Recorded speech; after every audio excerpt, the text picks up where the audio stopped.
Friends, ladies and gentlemen, honored guests, you're all vaccine champions. That's why you're here.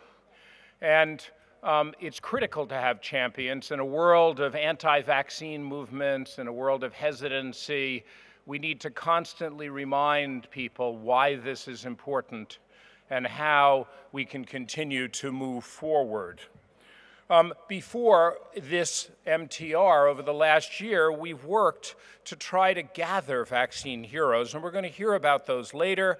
We had an exhibition that went on in Geneva showing pictures of vaccine heroes, and there was a book that's been given out to many of you that has listings of those, and you've seen the posters inside. We also decided to create a new Gavi tradition, a Lifetime Achievement Award for really outstanding work around vaccines to people who are dedicated to the work that Gavi represents, saving children's lives and protecting people across the world for infectious diseases.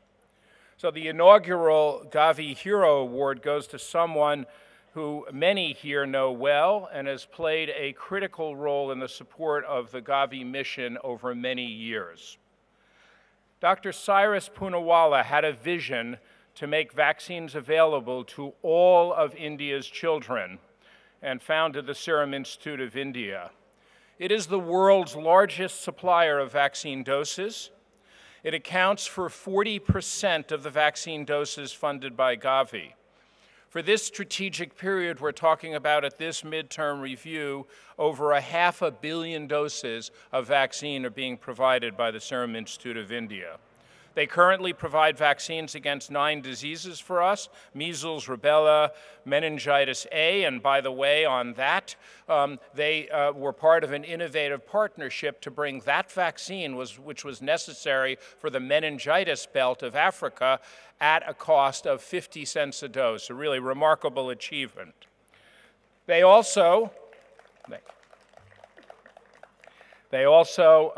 produce and recently had pre-qualified a rotavirus vaccine, the common DPT, which is important, Haemophilus influenza type B, and hepatitis B.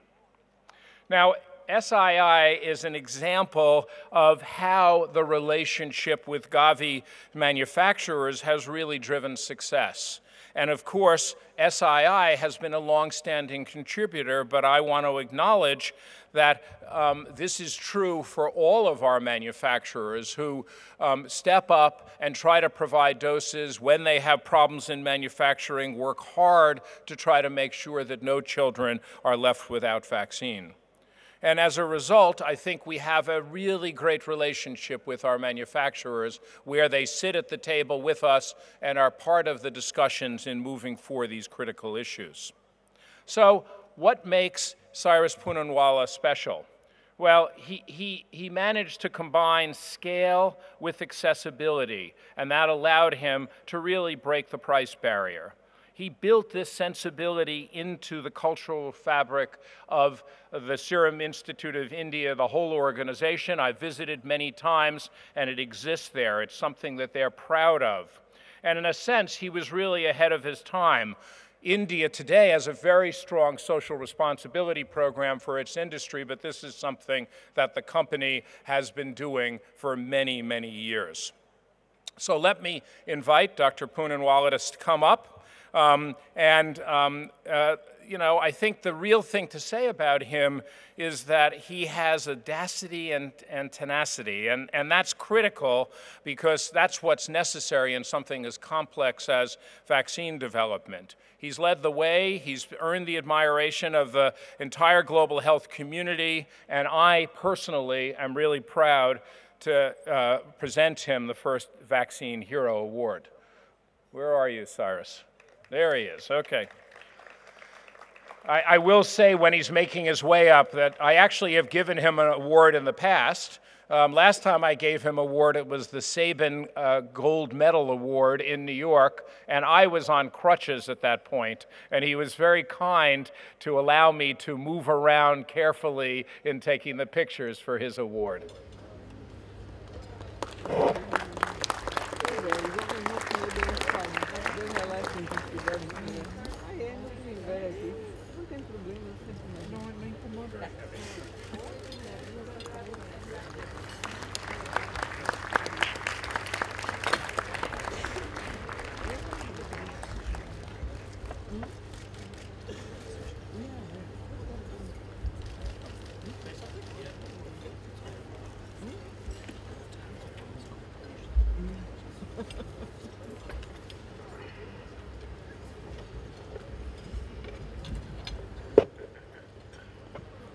Honorable dignitaries, today present, ladies, gentlemen, I first of all would be privileged to thank Dr. Nagozi and my friend Seth Berkley and the members of the Gavi board for having bestowed upon me this great honor. I also take this opportunity to thank Her Excellency Reem Al-Hashmi for hosting this meeting at Abu Dhabi. I'm not a great orator, but I've been requested to talk a little about my 50 years experience in the world of vaccines and sera production. And so I take the liberty to first of all start that this award is made me truly humble for all the work that has led in the last 5 decades.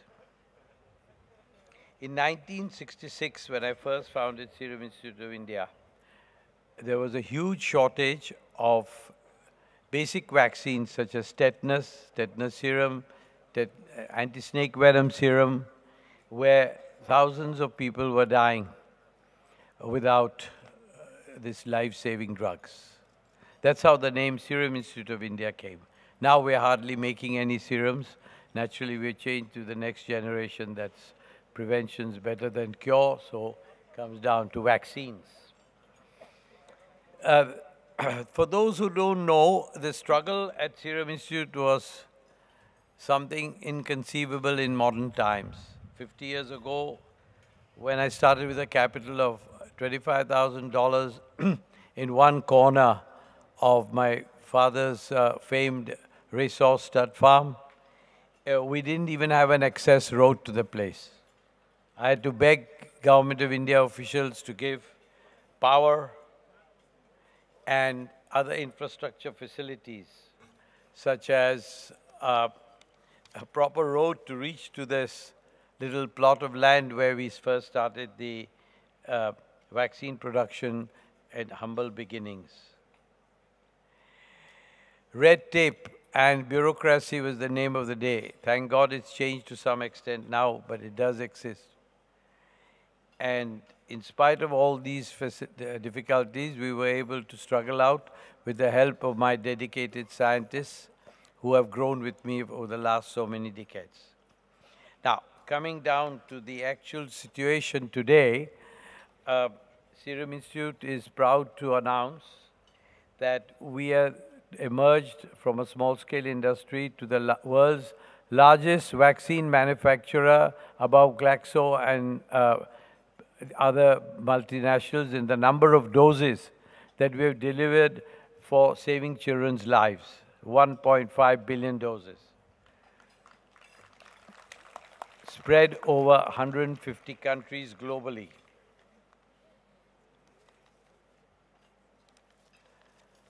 Just written it all down so I don't forget. The significant factor which many people globally don't know, I know my friend Seth knows it, that 2 out of 3 children born in the world have been given at least one, if not more, vaccine made by a small company in Pune, India. And this, of course, encompasses the various vaccines that have already been enumerated, so I'll not dwell upon the different vaccines. Of course, the most significant contribution is that this has resulted in the saving of more than 25 million children, which would have definitely perished if this low-cost vaccine at the price of a cup of tea was not made available to UNICEF, Gavi, and the other countries of the world. So I thank Dr. Seth for announcing a very reasonable price of 50 cents a dose for meningitis. But measles vaccine, we started to give at a price of 10 to 12 cents a dose. Even today, it's at around 25 cents a dose. And there is no other manufacturer who can deliver this. The point I'm trying to make is the humanitarian cause that my company, my colleagues, my family, and myself have followed is that we have not taken advantage, and we do not intend to take advantage of the monopolistic situation that exists today in vaccines such as measles and many others. This is just one example. And I'm told by statisticians that 25 to 30 million children worldwide have lived and now survive because of Gavi and UNICEF and other organizations' attempt to eradicate measles. I think I'll end my discussion now by saying that the challenge in front of Serum Institute is to continue the humanitarian gesture in making available to Gavi, for which I thank Gavi very much, because without Gavi, Serum would not have been able to fund the procurement of vaccines, and thus millions of children's lives would have been lost. That I assure you that the newer vaccines that are in the pipeline, which are much needed desperately by most of the underprivileged children of the world and also infants of the world, such as for pneumonia, rotavirus, meningitis, HPV and dengue. We will strive to continue to give them in abundance so further lives will continue to be saved. Thank you for your indulgence. Thank you again for your amazing leadership. We all salute you.